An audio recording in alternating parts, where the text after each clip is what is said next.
Good morning, Madam Ambassador. Welcome back to the Hugh Hewitt Show. Good to talk to you. Oh, it's good to talk to you as well. How have you been? I am good. I am deeply concerned about Israel. Can we start there? Your assessment of President Biden's policy towards Israel in the aftermath of the massacre on 10/7. Absolutely. He's in Israel right now. Is he doing enough? Is he speaking with enough clarity? His spokesperson, John Kirby, said he was going to pose, quote, tough questions.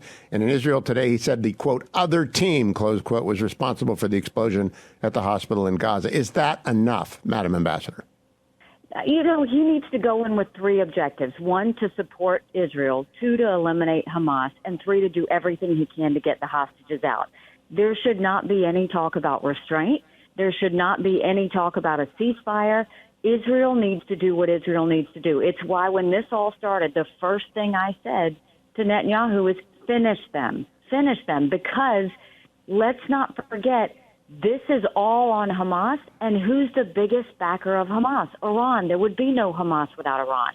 So we need to keep our eye on the ball. This is not a time to critique or criticize our friends. This is a time to have their back and make sure they get through this, because this is going to be messy. And the last thing they need is for their friend to be questioning them. They need to know that their friend's going to have their support so that they can get rid of these terrorists.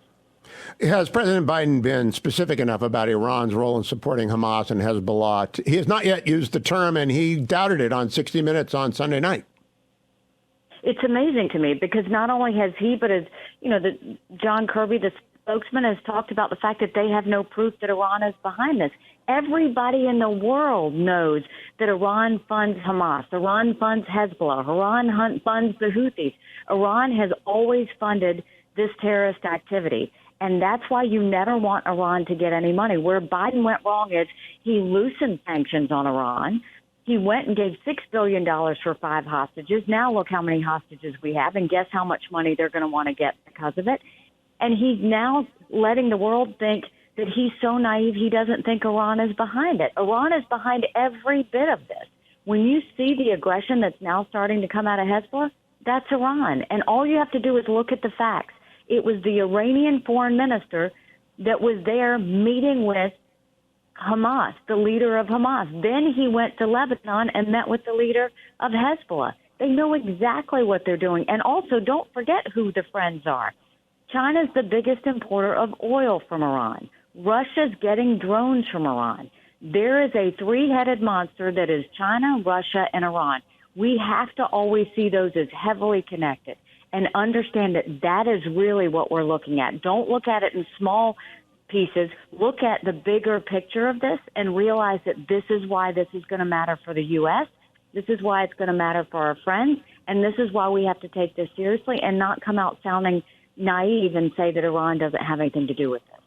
Dr. Michael Oren was on the program earlier today and visits with me almost every day since the crisis began in Israel. Today, he raised the possibility again that Israel ought to strike Hezbollah preemptively and first because Hamas can't go anywhere, and Hezbollah has 150,000 missiles, not the rockets that Hamas and Islamic Jihad use, but missiles.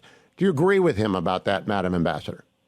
It's interesting because I've been on the border of Lebanon and seen the 130,000 plus rockets facing Israel. I've been on the border of Gaza and seen, basically what you're looking at there. What we have to be careful of is make sure that Israel can handle this different front war, whether it's, we know it's going to be with Hamas. They're not as strategic. They're not as skilled. You look at Hezbollah, they're much heavily trained. They're better armed, and they're better at what they do. And then you've got some protests happening in the West Bank. So the key is we've got to make sure that Israel can manage and handle all of this. And so I think the best route going forward is eliminate Hamas, let Hezbollah know that there will be hell to pay if they decide to get involved in this, and the U.S. should make that very clear as well, and then try and simmer down what's happening in the West Bank. We've got to make sure that this is all manageable. At the end of the day, Israel's going to take on whatever comes their way. They just need to know that we have their back in the process.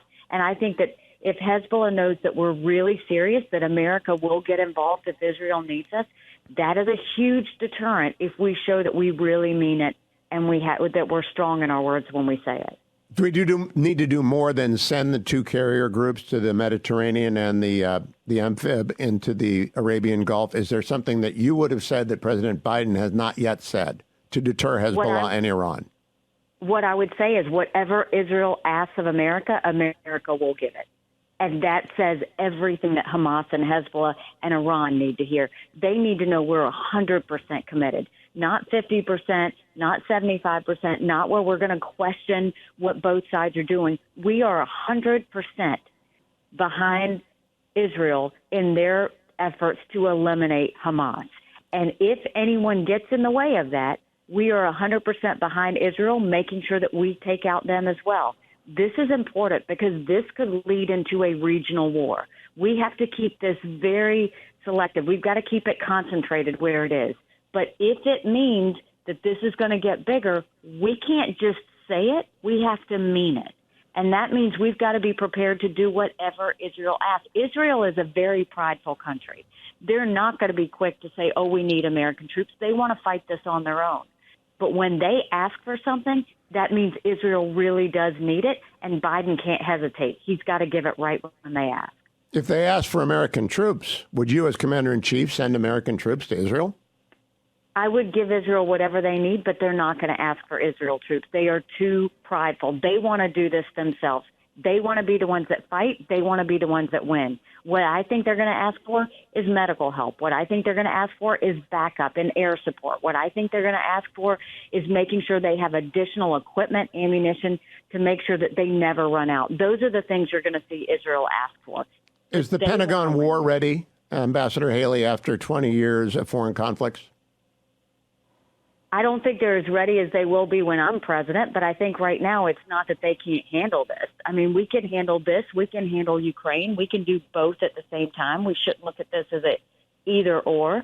But this is a sign that, look, we've got some modernizing to do. You know, the future wars are not just going to be land, air, and sea. They're going to be land, air, sea, cyber, space, artificial intelligence. We need to start modernizing, and that means not throwing money at the Department of Defense, but getting rid of all the bureaucracy, the red tape, and start looking at what we need to make sure our military has the training and the modern equipment to be able to go and take on whatever comes our way. Instead of a Department of Defense, I want a Department of Offense. Let's make sure that we are able to handle everything and get in front of it. It should stop being about defense and whether we've got enough to take on things. It should be about offense, so that our enemies don't dare challenge us in anything that we do.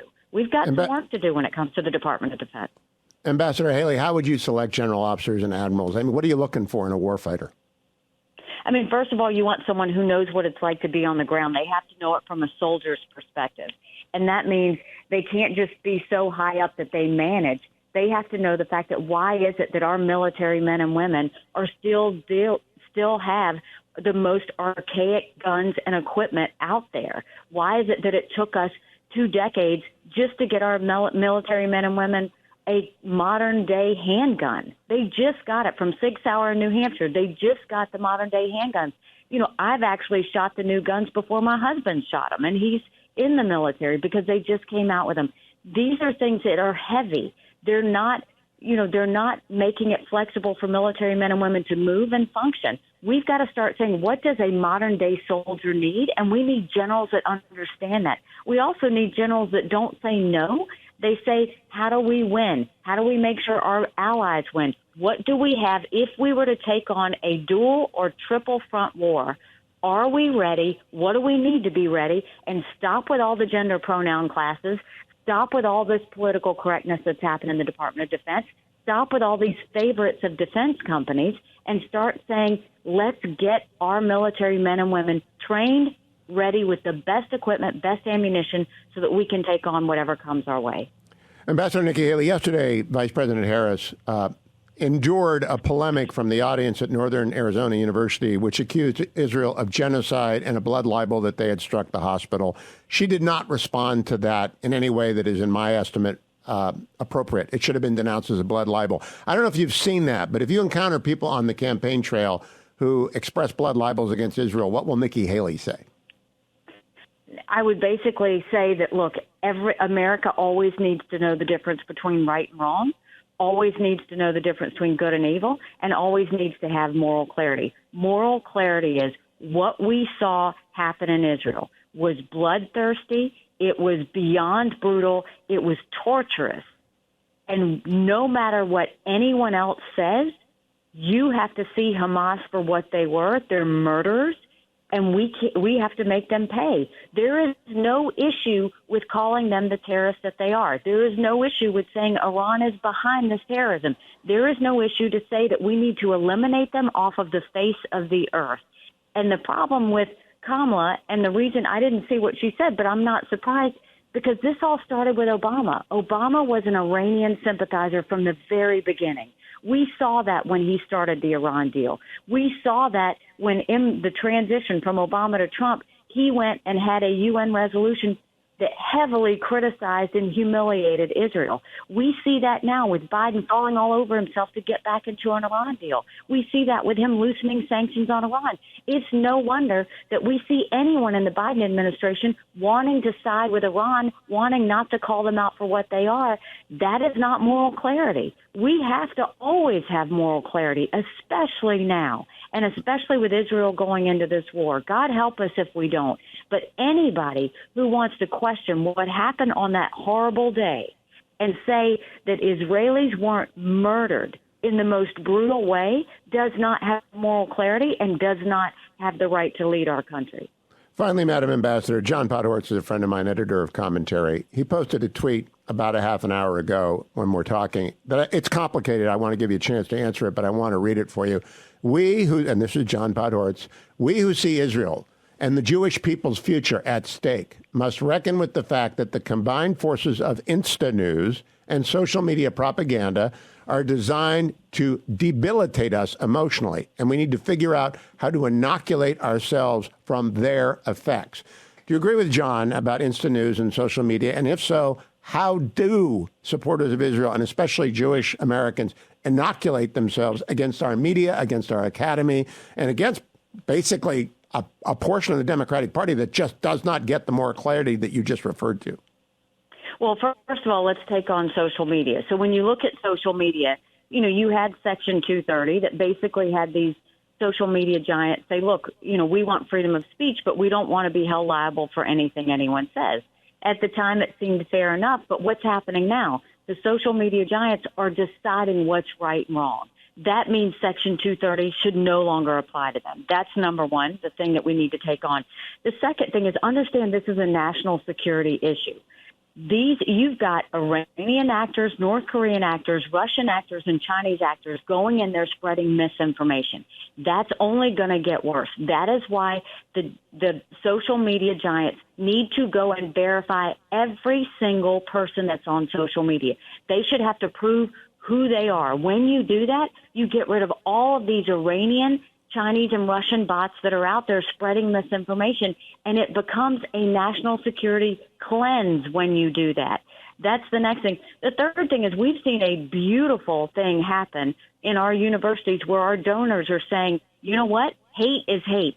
That's not freedom of speech. When you talk killing Jews, when you talk about, lifting up a murderous organization like Hamas, that's hate, that's murderous threats, and that cannot be tolerated. And the fact that they're pulling away funding, the fact that they're dropping off these boards, the fact that they're telling universities, look, you don't get to hide behind the blanket of free speech anymore. You can't go and allow people to feel threatened on your campuses. That's exactly what needs to happen. The next thing after that should be government funding pulled from universities that don't prevent hate from happening right there on their campuses. We need to be strong on this. We need to be hard on this. We need to see this for what it is, whether it's social media, whether it's on college campuses, whether it's anyone. Universities have to be held accountable. Our social media actors have to be held accountable. And we need to make sure that we see this as the national security threat that it is. Last question, Madam Ambassador. That took longer than 60 seconds to say. Salem Media is co-sponsoring the debate with NBC News, co-moderating the debate with NBC News in Miami. Do you think that the candidates need more time and better rules to stop over-talking and interruption and clarity and more time? What I would love is, as a candidate, I want to make sure that people hear what my solutions are, what I want to do. I would love to see 2 minutes given for an answer. You can still keep the 30 seconds or go to 45 seconds for a rebuttal, but 2 minutes to actually, one, answer the question, but two, give a solution to go on with it. And I'd love for them to cut the mic. Cut the mic so that everybody can hear. You can have the rebuttals. That's when you can have more of a debate. I know the media outlets want to see the scrum. They want to see us go back and forth. But I think Americans actually want to hear what we have to say. And I think that that's what, as a candidate, I would love to see have happen. Ambassador Nikki Haley, thank you for joining me this morning. Keep coming back. I appreciate your doing so. Thanks. Go to NikkiHaley.com and join us. Thank you, Madam Ambassador.